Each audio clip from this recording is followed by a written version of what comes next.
like, but they probably know what a graphic designer might do, or maybe they understand what some careers in communications might be, or maybe a documentary filmmaker. All of those could lead someone to work on food insecurity. If you have an idea of what kinds of careers might be interesting to you, or you learn about more careers that you don't currently know about, that's at least the first step, right? In addition, then she can understand, well, what would that look like post-high school? So these are some classes I could take. This is the degree I might want.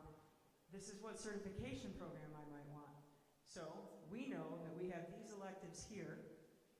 We have these clubs and activities, and these are all opportunities for her to start saying, well, these are things I should try if these are my interests, strengths, and abilities. In addition, our College and Careers Resource Center has opportunities for kids to explore, when they're ready, a full-day job shadow in an industry or in a company that works in the field that she might be interested in. There might be a career trek, which is like a field trip for careers. There could be internships. She could spend a week, a micro internship in a company, and try a few things on. And maybe, if my kid went here, she could have ruled a few things in and ruled a few things out before she goes on to college. And instead, she's going to spend our money figuring it out. But that's all right. That's all good. So, what this process will look like, that's the vision. What the process looks like is that even tonight, your students are beginning this process. In that, they might not even know what a high school counselor actually does. They don't know what the CCRC is yet. We're going to teach them. We're going to introduce them to those things now. Why would I need the CCRC? Every year, I have parents who say, gosh, I didn't know that these experiences were available to my kids. How come I don't know this? And I think this is the year. This is the year when you all walk out and you know these things are available to your kids. We have them lined up. We have a whole person whose whole job is to find career experiences that your kids can do when they want to. And they'll work with your kids. So when you say, I think I want this, then if we don't have it, she'll go and get it. So you at least start to learn what that is starting tonight when you start understanding what the process is of picking your courses. In 9th grade, we introduce you to things like School Links, which is our program that we use in all 4 years to start organizing this journey. You start understanding some of the career experiences you could have. You start learning about post-secondary education in things like advisory. Some of your classes might bring these in. In 10th grade, you do a little bit more to identify what your initial career goals might be. Keyword initial, because my career goals in the 10th grade weren't this. So they changed a few times, and for the better, I think. So, and then they start, before you know it, they're juniors, and they're thinking, oh my gosh, I'm going to be taking the ACT.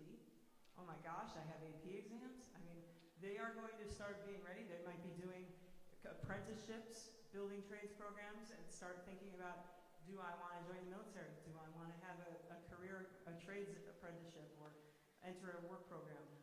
They're going to be planning whatever their post-secondary pathway looks like. And before you know it, they'll be in 12th grade, and they'll be applying to those things, and wrapping up and making decisions. And, you know, sometimes they might have to apply to a specific college within a university to determine what they're going to do. So this all happens fast, but we're here every step of the way. I am very proud of this programming. I don't know if that's coming through. I'm proud of this programming because my kids didn't have it, and I think it's great. I think we're not pushing it on kids to determine what they need to do when they're in 9th grade, but we're making sure that they know and you know that it's available. So we're going to help them find their purpose and then go and get ready to do it. So now we're going to talk a little bit about what the classroom preparation looks like and what our academic programs look like. And this is Dr. Abel's wheelhouse, so I am giving her the mic. All right, so thank you again for all coming tonight. Bienvenidos otra vez. También hablo español. En cualquier momento, si necesita algo, estoy aquí para ustedes, okay? I am also a proud graduate of this wonderful school, Maine West High School, and things have changed quite a bit. I have a couple more wrinkles than I did when I was a senior in high school, and it's very exciting. It should be exciting to all of you, too, and seeing your students get to enter into the space that they get to enter when they talk about what happens in the classroom when they're learning with their teachers and their peers. So we talked a little bit about planning with purpose, and we had this big global view. What's happening 9th grade, 10th, 11th, and 12th? Now we're going to talk a little bit more about what is the classroom experience going to be like. So I'm going to go through that a little bit, and this is learning with purpose. Okay, so in District 207, we're really looking at what the learner is doing, being very intentional about that, what the learning looks like, and what the learning environment is like. So you notice we have some very big keywords that you'll hear over and over again in your time here at Maine West with your student. Being curious, reflective, and resilient. Those are all very important skills to be learning how to do here in our schools so they are prepared for whatever is next. Again, Dr. McMahon already told us, our world is changing very rapidly. We're talking every single day, what is happening with AI and how can we get our students to interact with AI to learn and use that as a platform to leverage their learning and be deep thinkers. So today, tomorrow's students need to function very nimbly. As Dr. McMahon said, some of the opportunities that our students will have don't even exist today when they walk into our building. They are going to exist when they walk out of the building. So they need to know skills and be able to transfer those skills to whatever opportunity they have in front of them when they leave the school.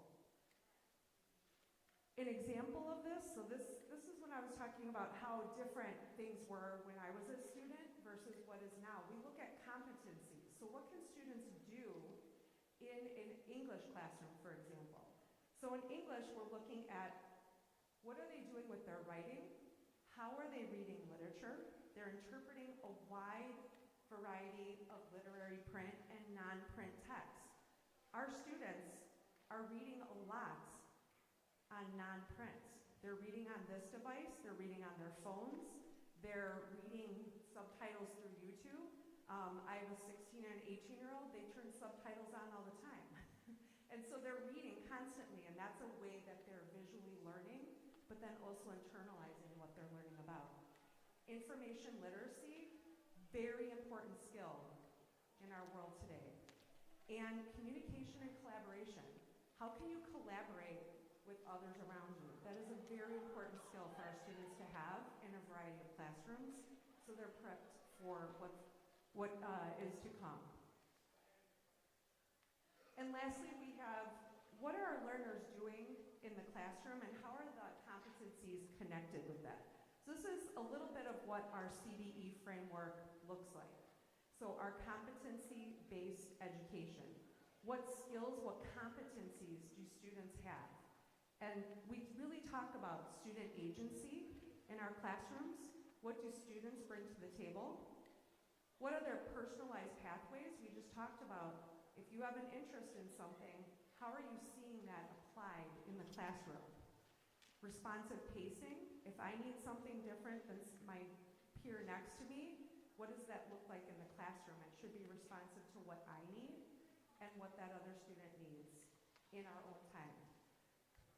Meaningful assessment, and timely differentiated support.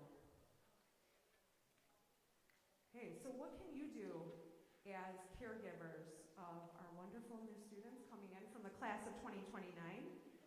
Encourage the productive struggle. That is how we learn. When we make mistakes and we have a challenge in front of us and we really have to dig in, that's when our brains turn on and we take on that cognitive load. We learn through those struggles. So help productive struggle, right? Help that productive struggle. Think about strategies. What are ways to stop that struggle or that challenge, or how do we get around that obstacle? So really encouraging that at home is wonderful because we encourage that here in the classroom. Remind them of their resources. Google Classroom is where a lot of their resources will be. So consistently asking, where can you ask for help? Where can you find that help? Is it online? Can you connect with a friend?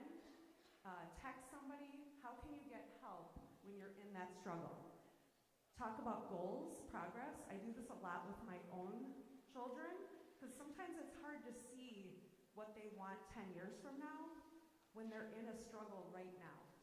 So kind of connecting, hey, remember we talked about this big goal that you have. What does it look like today and then tomorrow, etc. So letting them chunk those goals out and seeing that they are making progress.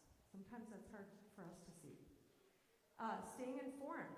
Infinite Campus is where a lot of our information goes out to you. That's registration, that's information about your students' academic progress, etc. So that is a really good place for you as a caregiver to make sure that you're connected if you want to see how your students are doing at any point in time. And then of course, partnering together. We partner with our families to make sure that we are working together for the best interests of our students here at Maine West. Anytime you have any questions, please reach out to anybody on this team. Counselors are a great point person as well, which is very different from middle school. You have a whole team here working for your students to make sure they're successful. I'm going to pass it off now as we talk about student well-being. This is Christina Ramirez, who is our Associate Principal of Student Family Services. Thank you. Welcome everyone. I'm super excited to see all of you here after all the emails and communication we've been having over the last month or so. Today I'm going to talk about essentially Student Family Services is responsible for everything that happens outside of the classroom. And so I'm going to talk a little bit about supporting your team, but also about getting ready for school next year. So some of the ways that we support your team is we support you as parents. We provide ongoing programming, which you'll hear more about, how to help your child navigate their college and career exploration. We do social emotional learning, and we also do some mini workshops on communication and other things. But we also have fun with our families too. There are events such as you see described up here or seen or depicted up here where we find ways to connect with you as caregivers to celebrate your children. So probably the most important thing for you to take away from tonight, because actually starting at the end of December, our counselors will be visiting your children in their schools to talk about the counselor meeting, which will be coming up in January. And I want you to think of your counselor as your point person, the person who you connect with and you'll have a connection with for the next 4 years. And that person, or that counselor, is going to help you in these 4 areas. Probably the most familiar for all of us is academic advising, helping you pick out your classes, right? Thinking about what do I want to study. Dr. McMahon talked about finding your purpose, and that's what we'll be working on with your child, is finding out what they're interested in, what they enjoy, what they want to explore, and seeing how that connects to what courses they take. After this presentation and later on tonight, you'll have an opportunity to explore all the courses we have to offer. In addition, your counselor, hang on, is going to help you with your post-secondary planning, and that will just start as early as your freshman year. They'll start logging into school links and exploring, what do I like, what do I don't like, what do I think I might want to do? And that information helps us connect them to some career experiences that they can do all throughout their high school career. We support with social emotional learning. Anytime a student has a need to meet with a counselor, psychologist, or social worker, your counselor is going to be your first stop to ask questions, but also provide support to your child. And lastly, we offer individual and group support in a variety of areas. So even college and career planning, we offer individual counseling for that, but we also offer groups where kids can explore their interests and explore colleges together. So our department is divided into student support teams, and these 3 individuals lead our support teams. A support team consists of 2 to 3 counselors per team, a psychologist and a social worker, and then who's one of our parent liaison who's working upstairs doing some translation. She is also part of our teams and helps us with community and family engagement. Our principle, or our biggest belief here, is that all warriors can succeed. If we can provide what your child needs, They can all succeed in whatever it is that they desire to do in their life. So we look at supports as helping kids, support for all, something we give to everyone. And that's just examples. It's not our exhaustive list.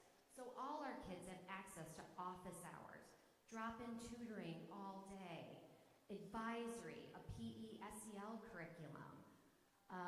Their expectations, we have Warrior After Hours where kids can stay after school and get academic support, but also participate in activities with staff and peers. So those are supports that we offer to everyone. And as you move to the right, the supports become more intensive, or maybe in a different setting. So Tier 2 support can happen in the classroom, but it could also be individualized tutoring within the Warrior Resource Center.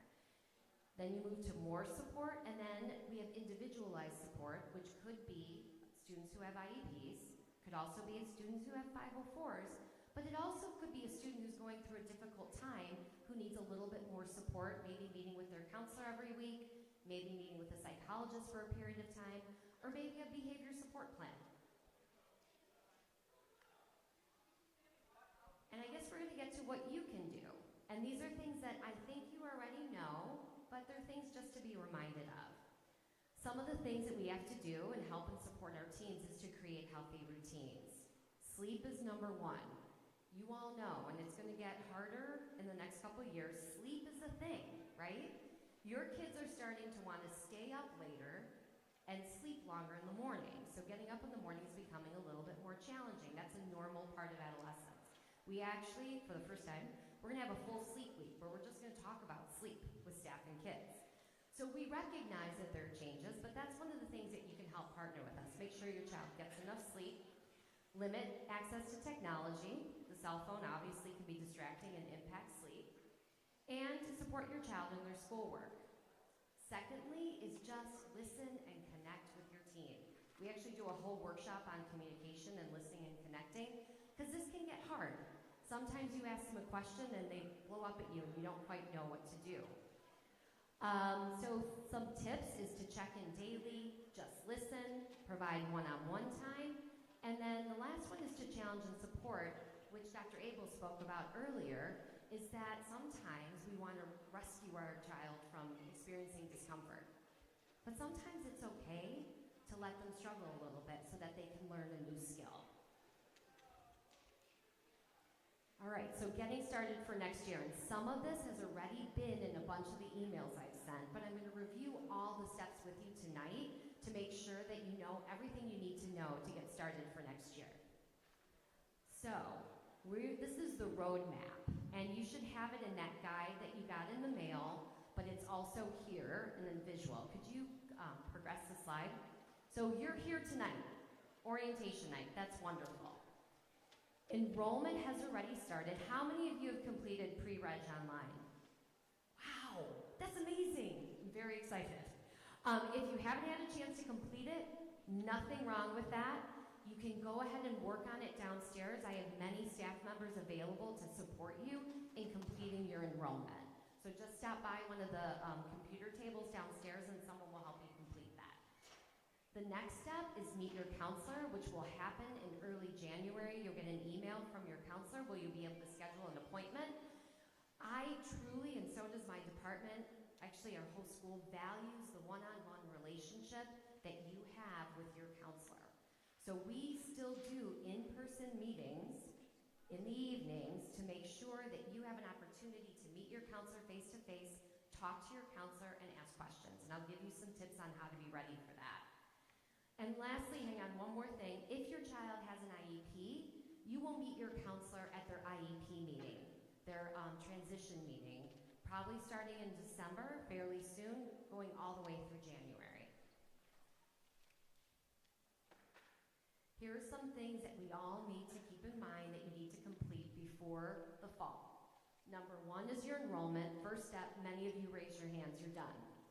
There's a second step that will come out in the spring, and it looks like it's the same thing, but there's more things that you have to complete. The second thing is your counselor visit, which we're going to go through in a second. And the last thing is submitting documents. Thanks to all of you who brought your birth certificates. I saw a line outside. We actually had to add another copy machine to be able to support you with that. You need to turn in a school physical. And the last thing is that some of you will have to complete residency, but you'll find out more about that in May. So your upcoming counselor meeting in January. These are the things for you to remember. I'm actually going to just clip this slide into a card, into a visual, and send it to you, because I think it'd be helpful to remember these things. The purpose of the visit is to have you have an opportunity to get to know your counselor. Your counselor's going to ask questions, find out your interests, and then help you select your courses. Some of your courses will already be pre-selected for you. English is one example. And then you'll be able to select your electives, which you get to see downstairs, all the electives we have to offer. And lastly, we're going to answer any questions. If you did not get a chance to turn in some of that paperwork I talked about, please just bring it to that appointment. My staff will be available to make copies and help support you with that. And lastly, we're going to get to the end, but what we're really trying to do is help your child find their purpose, build their agency, which is their ability to decide for themselves, and lastly, their mastery, if they can acquire the skills that they need to be successful in their future. So I'm going to close today. Do we need to hurry out? Oh, okay. We're going to close today with just a slide deck that has pictures of our kids, our students, Maine West students, exploring their career pathways, doing different things to learn about what they're interested in the classroom, and sometimes visiting other places to learn about their interests and what careers they would like to pursue. Okay, so as the slides roll, you can stay and watch. Your counterparts are lining up, and there's quite a crowd in the hallway already, which is fine. If you wouldn't mind leaving through the two side exits, so this is the center, and there are two on the side, it might make the flow a little bit easier for the next group to come in. But I want to thank you all again for coming, and I hope you will enjoy